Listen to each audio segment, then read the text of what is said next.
ம், எல்லோருக்கும் ஆஹ், வணக்கம் நண்பர்களே. இன்னைக்கு ஒரு முக்கியமான ஒரு விஷயத்தை பற்றி பேசணும். அதாவது எல்லாரும் கேள்விப்பட்டது தான், அந்த ஈரான் வார், 180 குழந்தைகள் இறந்தது. இதில் வந்து சில பேர் எனக்கும் இதுக்கு சம்மந்தம் இல்லை அப்படிங்கிற மென்டாலிட்டியில் இன்னும் சுற்றிட்டு இருக்காங்க. அமெரிக்கா, இஸ்ரேல் அவங்களுடைய பாம்பிங்கில் இறந்தாங்கங்கிறது ரெண்டாவது இருக்கட்டும். ஒரு முஸ்லீமா இப்போ நம்ம நிறைய பேர் மக்கள் போராட்டம் பண்ணிட்டு இருக்காங்க. இவங்க போராடுறதுல கொஞ்சம் கூட அர்த்தமே கிடையாது. ஏன் சொல்ல வரேன்னா, ஸ்டெப் பை ஸ்டெப்பாக சொல்கிறேன் உங்களுக்கு புரிகிற மாதிரி. முதல்ல நம்ம வாண்டடாக ஒரு முஸ்லீம் நாட்டுக்கு போயிட்டு வேலை பார்க்கணும், வாழ்க்கையை செட்டில் பண்ணணும், இப்படி சுயநலமாக யோசிக்கிறோம்ல. இதோட விளைவு தான் அந்த 166 குழந்தைகளுடைய மரணம். அது எப்படி நீ அப்படி சொல்லலாம் அப்படிங்க கேட்கலாம். எப்படின்னா, ஒரு மொத்தம் 8 country, Saudi, UAE, Qatar, Kuwait, Oman, Bahrain, இன்னும் சில அசர்பைஜான், இந்த மாதிரி சில முஸ்லீம் நாடுகள், இவங்க மேக்ஸிமம் அமெரிக்காவை பிஸ்னஸ்க்காகவும், இஸ்ரேலோடைய இன்டெலிஜென்ஸ், அவங்களுடைய டிபார்ட்மெண்ட், அதையும் நம்பி தான் இருக்காங்க இந்த கல்ஃப் கண்ட்ரிஸ்லாம். ஸோ அதனால் நம்மளுடைய முஸ்லீம்கள் பக்கம் நியாயம் இருந்தாலும் இந்த முஸ்லீம் நாடுகள் சப்போர்ட் பண்ண மாட்டாங்க. ஒரு கண்டனம் கூட தெரிவிக்கலை. ஏன்னா தெரிவித்தா அவங்களோட பிஸ்னஸ் போயிடும், அவங்க மேலே அட்டாக் நடக்கும். ஸோ சுயநலமாக சிந்திச்சிட்டாங்க. இப்போ நம்ம என்ன செய்கிறோம்? அதே சுயநலமாக சிந்திக்கக்கூடிய ஒரு முஸ்லீம் நாட்டுக்கு போய் தான் பொழைக்கணும், அவங்க கொடுக்குற சம்பள காசில் நம்ம வாழணும், இப்படின்னு நினச்சி வாழ்ந்துட்டுருக்கோம். இதில் ஒரு கல்ஃப் நாடாவது, குறிப்பாக சவுதி எடுத்துக்கலாம். ஏன்னா கல்ஃப்லேயே அதிக மக்கள் தொகை உள்ள நாடு சவுதி தான். நல்ல கவர்மெண்ட்டுடைய ஆர்மி பேஸ் வச்சுருக்கிறதும் சவுதி தான். அப்படி இருக்கும்போது சவுதி ஒரு சின்ன கண்டனம் கூட தெரிவிக்கலை. இத்தனைக்கும் எத்தனையோ முஸ்லீம் நாடுகள் அவங்கக்கிட்ட ஆர்மி பலங்கள் இருக்குது. ஒரு சின்ன முயற்சி ஏதாவது பண்ணியிருந்தா கூட அந்த 167 குழந்தைகள் மரணம் வந்திருக்காது. ஏன்னா நிறைய முஸ்லீம் நாடுகளில் வேலை செய்கிறது இண்டியன்ஸு தான். குறிப்பாக நம்ம யங்ஸ்டர்ஸு, இண்டியன்ஸு, இதெல்லாம் பார்த்துட்டு எப்படி இன்னும் நீங்கள் வேலை பார்த்துட்டு இருக்கீங்க அப்படின்னு தெரியல.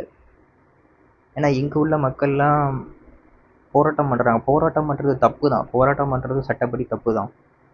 ஆனால் அவங்க ரொம்ப உறுதியாக இருக்காங்க.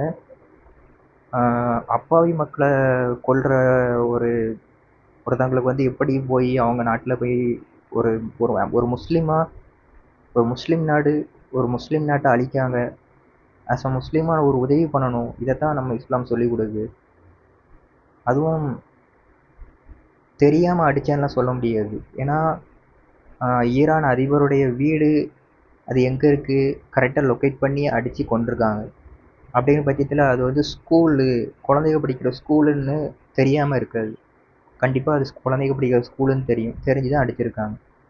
ஸோ இந்த கல்ஃப் கண்ட்ரீஸில் ஏதாவது எல்லோரும் ஒன்று சேர்ந்து நீங்கள் இப்படி பண்ணக்கூடாது, என்னதான் இருந்தாலும் ஏதாவது ஒரு முயற்சி செஞ்சுருந்தா இந்த 166 குழந்தைகள் இறந்துருக்க மாட்டாங்க. ஸோ இன்னும் நம்ம அதை புரிஞ்சிக்காம சேடு போஸ்ட் போட்டுட்டு, இல்லை நான் முஸ்லீம் கல்ஃபுக்கு தான், துபாய்க்கு தான் போவேன், அங்கே தான் போவேன், இங்கே தான் போவேன், எனக்கு கல்ஃபில் தான் சம்பாதிக்கணும்,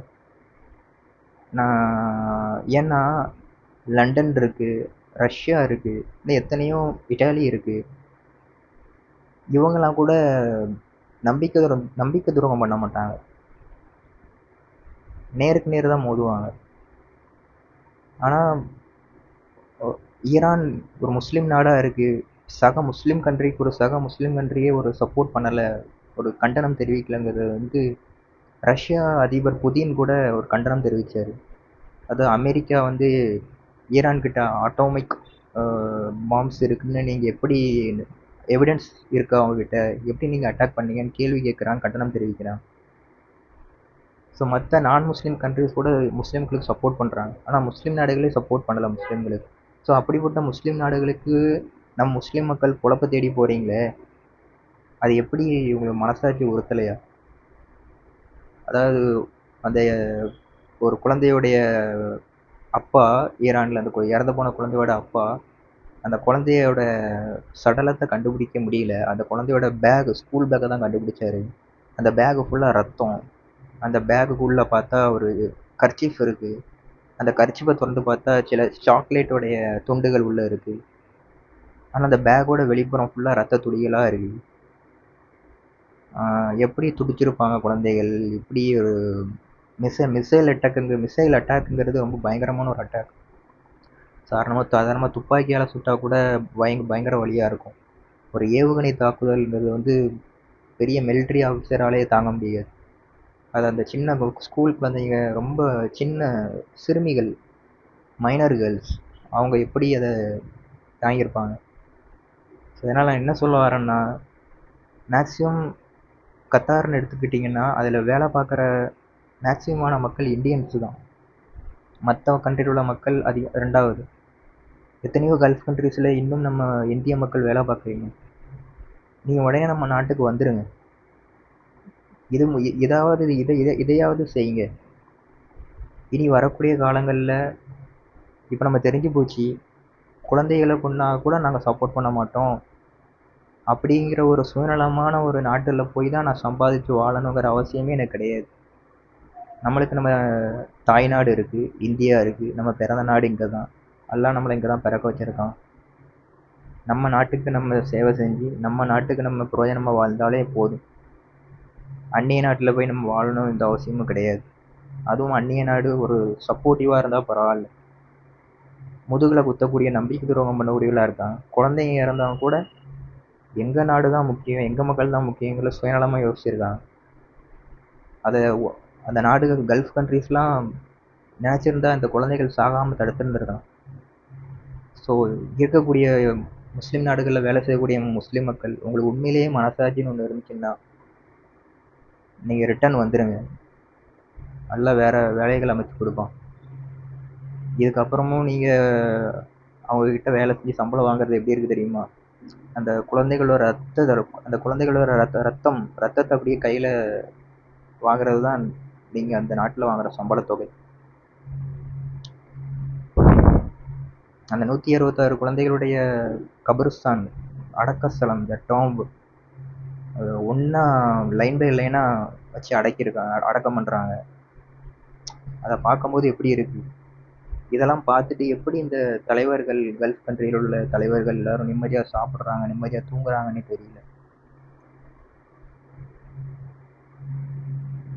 ஸோ நம்ம முஸ்லீம் மக்கள் அரசாங்கத்தில் பெரிய உயர் அதிகாரிகளை வந்து மக்களுக்கு சேவை செய்யுங்க, நம்ம சொந்த நாட்டை முன்னேற்றம் பண்ணுங்க. அதான் அப்துல் கலாம் சொல்லுவாங்க, இந்திய ஏழை நாடு கிடையாது, இந்தியன்ஸோடைய திங்கிங் தான் ஏழைத்தனமாக இருக்குது. இந்தியன்ஸோடைய திங்கிங் வந்து பெருசாக திங்க் பண்ணால் நம்ம இந்தியாவை பெரிய லெவலுக்கு கொண்டு வர முடியும். எல்லாருமே சுயநலமாக நான் சம்பாதிக்கணும், நான் செட்டிலாகணும், என் குடும்பம் பார்த்தா போதும் நினச்சி வெளிநாட்டுக்கு போய் சம்பாதிக்கிற அந்த மைண்ட் செட்லேயே போகிறீங்க. நாளைக்கு அவங்க குழந்தைக்கு நேற்று அவங்க குழந்தைக்கு இறந்துருக்காங்க. நாளைக்கு நம்ம குழந்தைகளுக்கு இதே மாதிரி நடந்தால் என்ன செய்வீங்க? அதான் கர்மா இஸ் பூமரேங். இனிமேல் நம்ம யோசிக்காமல் சுயநலமாக வாழ்ந்தோம்னா நம்மளுக்கும் இது நடக்கும். அதனால் பொதுநலமாக வாழுங்க.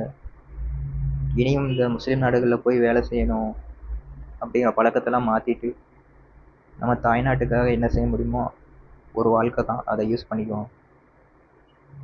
உண்மையிலே அந்த குழந்தைங்க மேலே உங்களுக்கு அக்கறை இருந்துச்சுன்னா இதை செய்யுங்க, திரும்ப நம்ம நாட்டுக்கு வாங்க. இல்லை எனக்கு என் வாழ்க்கை தான் முக்கியம்னு சொன்னீங்கன்னா, சாய்ஸ் இஸ் யுவர்ஸ்.